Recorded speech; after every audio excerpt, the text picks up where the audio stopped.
क्या भारतीय अर्थव्यवस्था में सब कुछ ठीक ठाक है?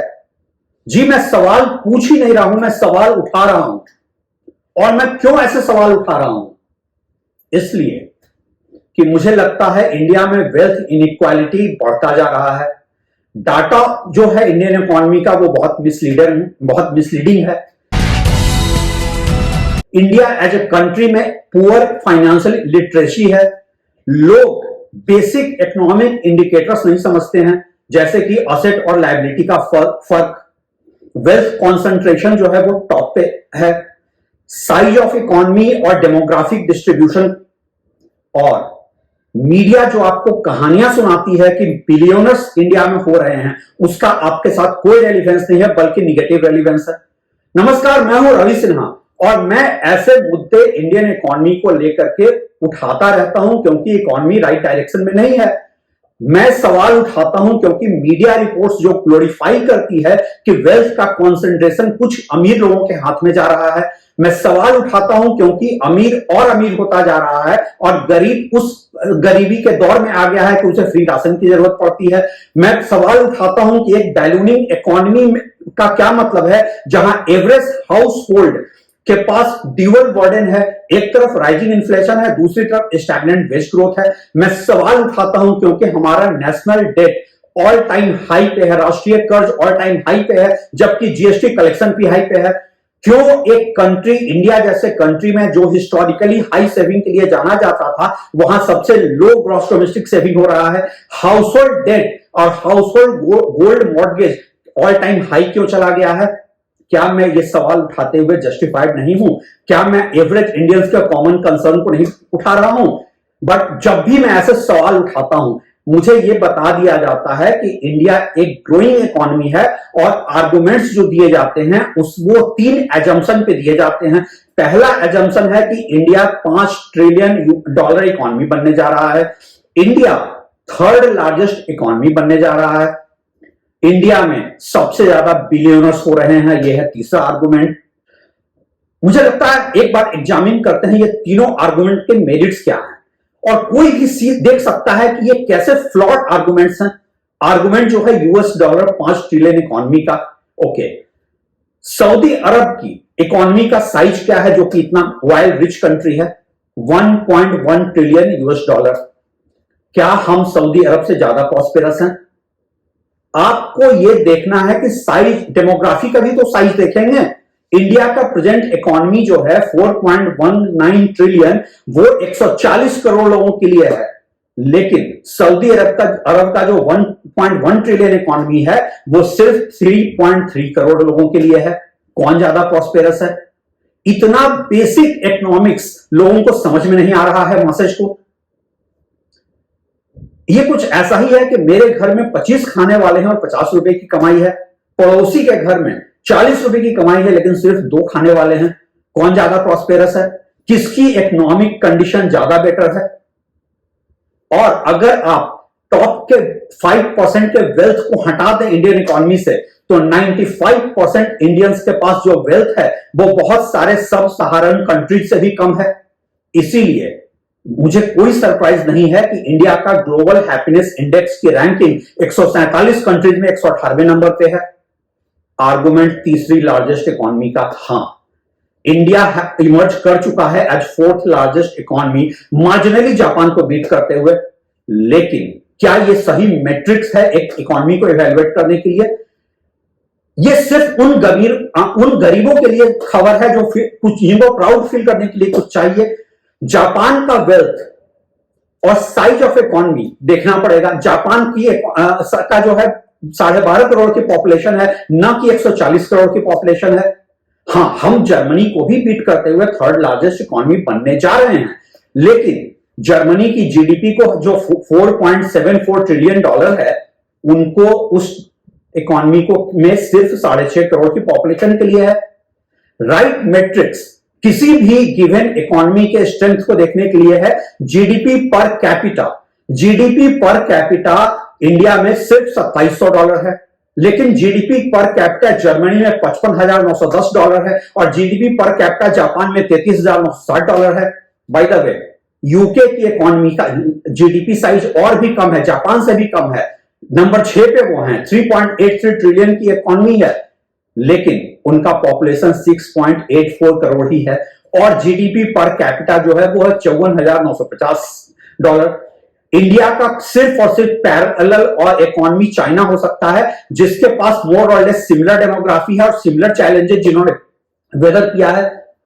लेकिन चाइना का जीडीपी का साइज है 19.23 ट्रिलियन और जीडीपी पर कैपिटा जो है वो $13,690।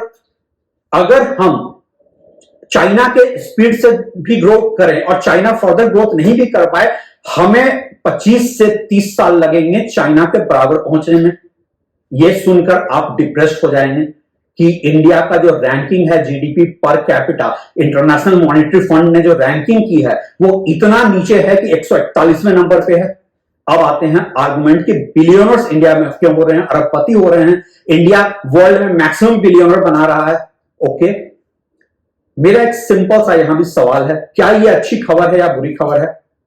एक इकोनॉमी में जहां वेल्थ इनइक्वालिटी इतनी हाई है, ये जो के शेप इकोनॉमी इंडिया का बन गया है, जहां टॉप लेस देन 1% जो है वो उनका वेल्थ बढ़ता जा रहा है और बाकी लोग स्ट्रगल कर रहे हैं, ये इंडिया की सच्चाई है। और इन्फ्लेशन आपको दोनों तरफ से मार रहा है। हाई कॉस्ट ऑफ लिविंग है एक तरफ, दूसरी तरफ आपका लो वेज ग्रोथ है।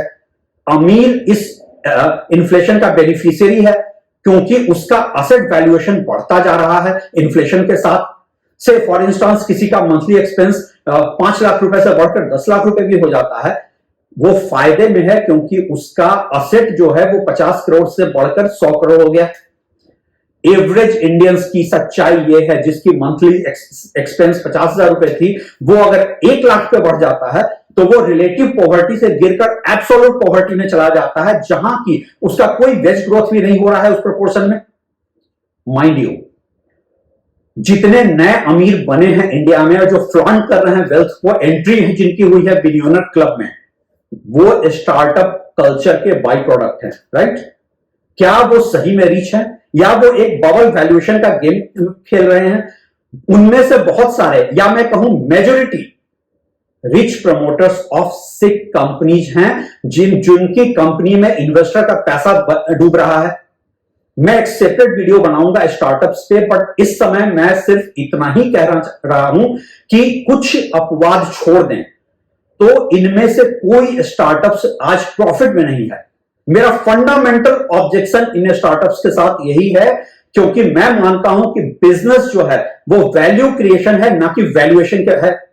चांदनी चौक में बैठा एक छोटा गल्ला लेकर बैठा व्यापारी, कमोडिटी ट्रेडर, जो कि छोटी दुकान के साथ दिन के लाख रुपए कमा लेगा, बाहर से देखकर आपको पता भी नहीं चलेगा, मेरी नजर में वो ज्यादा वैल्यू क्रिएट कर रहा है बजाय उन हाईली वैल्यूड स्टार्टअप्स के। ये स्टार्टअप के जो फाउंडर्स हैं वो इन्वेस्टर्स के पैसे पे खेल रहे हैं, उनका कैश बर्न इतना ज्यादा है कि बिजनेस उतना जनरेट नहीं हो रहा है। एक कंपनी, नाम नहीं लूंगा, 50 लाख रुपए की रिवेन्यू इतना लैविशली स्पेंड कर रहे हैं कि फिल्म स्टार्स उनके ब्रांड एम्बेसडर बनकर उनके लिए डांस कर रहे हैं, और साल का एक्सपेंस कितना है? 6,000 करोड़। क्या होता है अंत में? आप गलत बिजनेस में हैं अगर आपका बर्न रेट आपके रिवेन्यू अर्न से ज्यादा है। लेकिन ये स्टार्टअप्स हाईली वैल्यूड कंपनीज हैं और बेसिस क्या है? Future earning potential.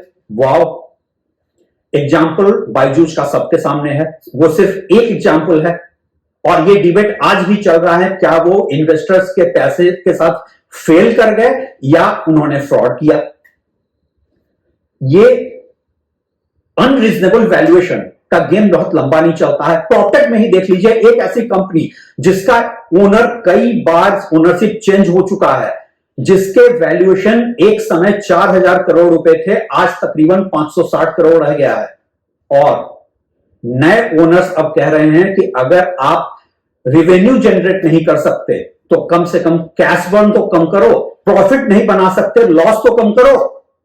क्या ये सारे सक्सेस स्टोरीज किसी भी इकोनॉमी की सक्सेस की कहानी कहते हैं? जस्ट क्योंकि आपके पास एक स्टार्टअप फाउंडर सामने है जिसने पैसे बना लिए और एग्जिट कर लिया कंपनी से, लेकिन मीडिया आपको बताएगी ये सक्सेसफुल स्टार्टअप फाउंडर्स हैं। कौन सवाल पूछ रहा है कितने स्टार्टअप फाउंडर्स और वीसी फंड्स जो है, वेंचर कैपिटलिस्ट फंड्स, उनमें एक कॉमन एलिमेंट है जिसकी वजह से उनको इन स्टार्टअप्स को फंड मिल रहा है। एल्यूमनाई है आईआईटी और आईआईएम दोनों तरफ। अगर हम कुछ सक्सेस स्टोरीज को छोड़ भी दें, ज्यादातर कंपनीज हाईली ब्लोटेड वैल्यूएशन पे हैं, उनमें से कुछ लिस्टिंग के भी लेकर आ गया, फॉरेन इन्वेस्टर्स को एग्जिट भी दे दिया, लेकिन शेयर प्राइस सस्टेन नहीं कर पाया। इस गेम में लूज कौन करता है? कॉमन इन्वेस्टर, जो हमारे आपके जैसे लोग जो उनका शेयर खरीदते हैं। मैं इसे बनाना रिपब्लिक इकोनॉमी कहता हूं।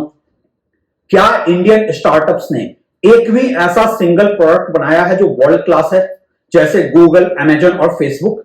या वो सिर्फ एक ऐसा गिग इकोनॉमी बना रहे हैं जो जॉबलेस यूथ्स को नौकरी दे रहा है, काम पे रख रहा है? प्रधानमंत्री नरेंद्र मोदी अपलॉड करते हैं, तारीफ करते हैं इंडिया के स्टार्टअप इकोसिस्टम की, लेकिन उनके मंत्री पीयूष गोयल सवाल उठा देते हैं और कहते हैं ये आइसक्रीम बेचने वाले लोग हैं। मुझे नहीं पता कौन सच बोल रहा है और कौन इंडियन स्टार्टअप की रियलिटी से देश को अवगत करा रहा है ना। अब आप में से कोई आएगा और कहेगा कि ऐसा कैसे हो सकता है, इंडिया में 100 करोड़ के घर भी बिक रहे हैं। ऐसे कमेंट्स आते रहते हैं हमारे YouTube चैनल पे। क्या ये सही इंडिकेटर है इंडियन इकोनॉमी का? क्या वो बायर्स इंडियन रियलिटी को रिप्रेजेंट कर रहे हैं? क्या ये सच नहीं है कि अफोर्डेबल हाउसिंग का शेयर इंडिया में गिरता जा रहा है और 40% से गिरकर आज सिर्फ 18% रह गया है? वो अपार्टमेंट्स जो इंडिया का 0.001% खरीद रहा है, उसमें भी एक अंडरलाइन गारंटी है कि आपका प्रोफाइल राइट फिट होना चाहिए आपके नेबरहुड के लिए। एक ऐसा वेल गार्डेड नेबरहुड जहां पे आपको हम नेटवर्किंग के अपॉर्चुनिटी दे रहे हैं, वो नेटवर्किंग जो आपको फ्यूचर में बहुत ग्रो कराएगा, और पैसा पार्क करने का एक सेफ अवेन्यू दे रहे हैं। ये रियल एस्टेट बाइंग सेलिंग का बिजनेस नहीं है मेरे दोस्त। कल को अगर आपके पास कहीं से 100 करोड़ आ भी जाते हैं, वही डेवलपर आपको वो फ्लैट नहीं बेचेगा, क्योंकि आपका ओवरऑल प्रोफाइल उस नेबरहुड के लिए, उस प्राइवेट नेबरहुड के लिए मिसफिट हो जाएगा। मीडिया रिपोर्ट्स के अनुसार मुंबई का एक डेवलपर 2 अपार्टमेंट नहीं बेच रहा है, बेच नहीं पाया और नहीं बेच रहा है क्योंकि उस अल्ट्रा लग्जरी प्रोजेक्ट में उसको राइट प्रोफाइल के बायर नहीं मिल रहे हैं। जाग जाओ दोस्तों, रियलिटी को एक्सेप्ट करो। आपको डिफेंसिव होने की जरूरत नहीं है जब कोई आपको हार्श रियलिटी बताता है कि एक प्रॉस्पेरिटी इंडिया में नहीं है और इकोनॉमिक ग्रोथ जो है बहुत मिसलीडिंग है। जब इस पर कोई सवाल उठाता है, याद कीजिए 1982 में यूनिसेफ ने एक रिपोर्ट दिया था चाइना में कि वहां भूखमरी के हालात हैं। चाइनीज पॉलिसी मेकर्स ने यह नहीं कहा ये चाइना के खिलाफ एक इंटरनेशनल कॉन्स्पिरेसी है, चाइना को नीचा दिखाया जा रहा है। उन्होंने इसको एक चैलेंज के तौर पे लिया। उन्होंने एक स्टडी डेलीगेशन भेजा कई कंट्रीज में, including hold your breath India. और इंडिया में क्यों भेजा? सीखने के लिए कि ग्रीन रिवॉल्यूशन कैसे हो सकता है। क्या इससे चाइना एक लूजर हो जाता है? नहीं, लूजर वो होता है जो अपनी प्रॉब्लम को एक्नॉलेज नहीं करता है। चाइना ने इकोनॉमी का टर्न अराउंड किया और इंडिया भी कर सकता है, लेकिन उसके लिए आपको इकोनॉमी के सबसे पहले फ्लॉ को एक्सेप्ट करना पड़ेगा। क्या इंडियन लीडर्स, जिनको कि मीडिया और मासेज ने पेडेस्टलाइज करके मसीहा बना दिया है, वो ऐसा करेंगे? वेल, अब इस पर मैं जितना कम कहूं उतना ज्यादा है। आई rest my case. Thanks for watching.